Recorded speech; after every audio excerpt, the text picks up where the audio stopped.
This is a detailed video to show the construction of an island. In this case, we have two cabinets. This is a waste bin cabinet here with a drawer on top, and then a 30, I believe it's 36-inch cabinet for a farmhouse style sink, and then we have a dishwasher return. So they're going to put granite on this. That is why we've included 3 eye braces. These need to be 30 inches apart to 40 inches apart, no more than 40. Okay. These are evenly spaced.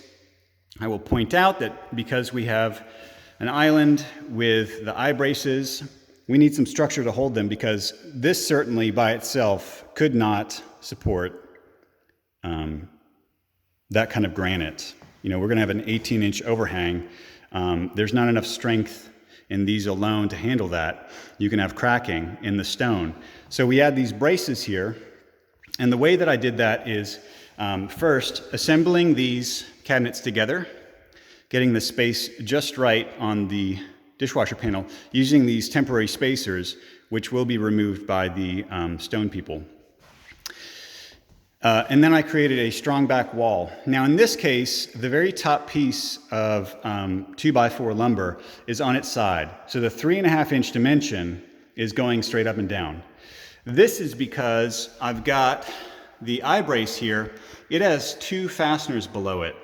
If this were, if that piece of lumber was ripped down in half, then those wouldn't have had anywhere to go into, because as you see right here, this is just a panel that's matching the color of the rest of the cabinets. So this would not be sufficient to hold the braces. So again, made a strong back wall. Everything else is 2x4 ripped in half. 16 on center for these guys, and then the 2x4 ripped in half all the way across the bottom. Okay. So important factor with the eye brace is it is inset, and they want to be angled up a little bit, if anything. And that's exactly what I've got here. You achieve that angling up by, if you can see it, a little shim. These actually were all tending to be down a little bit. So putting the shim in there while the fasteners were loosened, you can get it up to the right height, fasten it back down. And so these all will have enough upward angle in order to really hold that stone. If they're angled down, they're not going to be supportive. And so obviously we want to make sure they're angled up. Now you'll see that all 3 of these are at the same depth from the cabinet. And the way I achieved this, especially with the dishwasher panel, again, there's no structure in the dishwasher panel in the back. It's simply an L-shaped piece of furniture or wood. So I had the strong back wall, which the dishwasher panel is fastened to, but if I had not put a piece of wood here, then this would have been sticking a 3/4 of an inch out further than the other 2, because these 2 have cabinet backs to go on. Okay, so what we're looking at is a piece of material, and you see it actually has the same color as the rest of the cabinets. That was actually waste material from cutting out the cabinet for the farmhouse sink. So it was just a way to utilize a piece of material that was on hand to get that spacing. Okay. Now the eye braces here, they need to be flush with the top of the counter. Okay. I'm sorry, the top of the cabinets. The way I achieved that was marking the width and a little bit more of the eye braces, and then actually using a router with, I forget the name of the bit, but it creates a flat groove, and then just following the lines freehand in order to remove that material. Now, because the eye brace has a bent angle into it, I used a roundover bit to achieve, and I went proud of the left and right. I went proud because it is a circular bit, and so you want to have the halfway mark of that router bit come at least here. And so that allowed this to be nice and tight to the blocking I put in. And of course, everything is fastened down. It is important that you install the cabinets, in this case, these two to each other, and the spacers with the dishwasher cabinet, then the strong back wall, and then in this case, the panel here, before you do the eye braces. And that's to make sure, because that panel is going to be notched as well, it's a whole lot easier to cut that all out at the same time, rather than having to notch the panel after the fact, okay? I will say that this material here, when it's being hit by the router, is very fragile. It likes to chip up in here. So just, if you're using a router for this process, just take your time, go slow until you get into the actual 2x4. Okay, so again, this one is nice and tight. These ones with the cabinet, I actually, before fastening it down, because there was a little bit of space, and that's just the thickness difference between the back panel of the cabinet and the support here, I went ahead and used some shims to go ahead and make sure that it's really tight, and that by fastening those, it wouldn't just pull it up out of control, okay? So same thing over here. I used shims before I fastened it. In this case, the farmhouse sink, we're looking at cutting the spacing out here with an upswept jigsaw, following the line that you've put on the front of the cabinet. That was beautiful to do with this farmhouse sink. It's an American Standard stainless steel. Has a bit of a belly to it, which is a nice little feature. And the customer wanted this to be lined up with the edge, and that's exactly what I did. But it can come out if they wanted to be kind of proud. On the inside, with a farmhouse sink like this, one thing that's important I'll mention is that it needs to be a 16th inch to an 18th inch below the top of the cabinets, and of course level all the way around.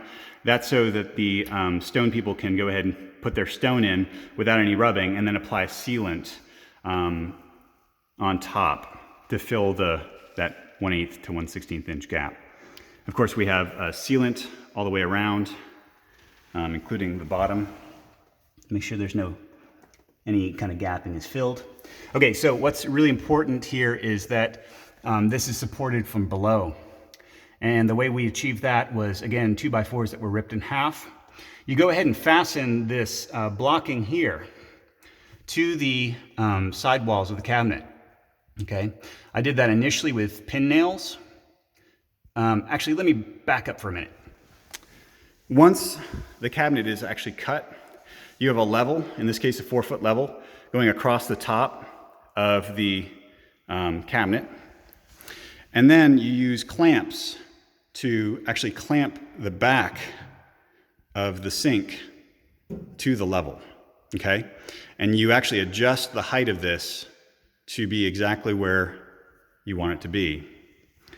And then you have these blocks underneath, which once the sink is where it's supposed to be, because it's resting on the front here, and of course suspended in the back by the level and the clamps, you then apply these blocks in. And again, I did that initially with pin nails, 1-inch pin nails, just so they would be loose enough so that you can go ahead and have this initially flush to the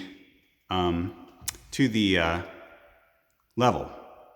And then you'll use a block and a mallet to actually tap on this until it's at that 1/16 to 1/8 inch below the cabinet.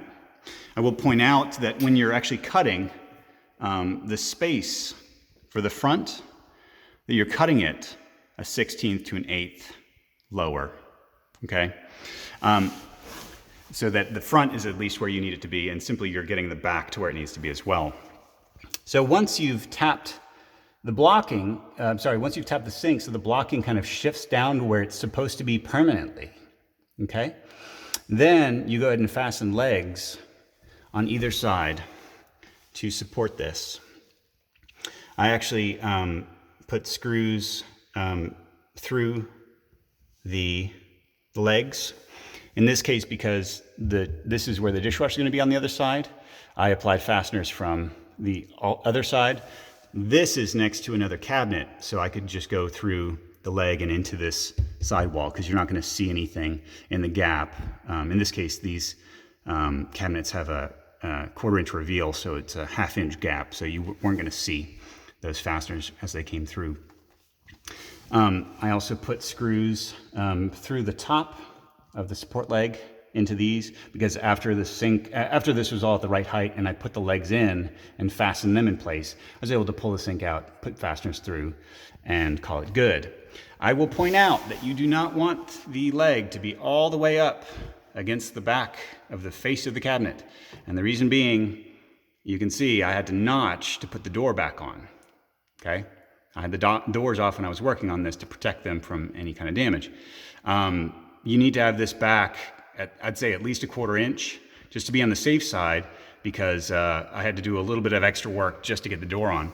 This one, because of how they fabricated the cabinet, it was perfect. So you can see that much gap was enough for me to put the doors on, but that was just a little bit of extra work that can be saved.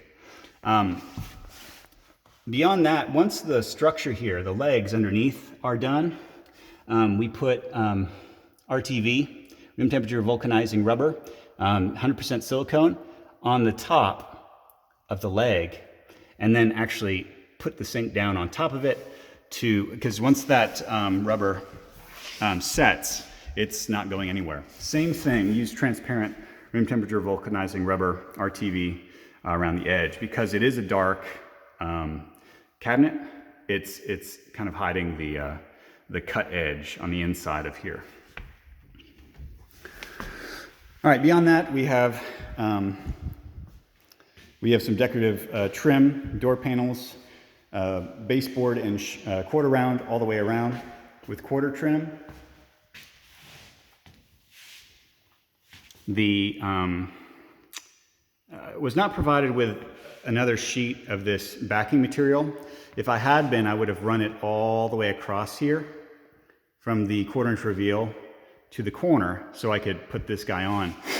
Because we were doing the decorative door, what that meant is that I was having this much of the strongback wall exposed. So I actually ripped, there was a little bit left over from the back. I ripped pieces down. Some of it I could slide behind, and some of it I actually notched. But it's a real clean look. Little tiny piece of scribe here, just to hide that joint. It's butting right up against it. Okay, obviously there's going to be stone on top of this. In this case, they're using quartz, so you're not going to really see that, but at least that detail is there to hide any kind of gap. If anything, it would be tricky, but if you could set this 1/8 of an inch back when you create the strongback wall, so that this would be flush with the cabinet here. Once you apply this material, it'd be flush with this. Then, you know, it'd be a little bit easier, but that's kind of a tricky thing to do when you're fabricating on site. So what we came up with here was appropriate solution. The same exact thing here. It was flush up top, but it was a little tight at the bottom, so there was a notch, but it's not noticeable because that door is covering that space. So again, that's the construction of an island with a strongback wall, braces for an 18-inch overhang, farmhouse sink, installation process. Thank you very much.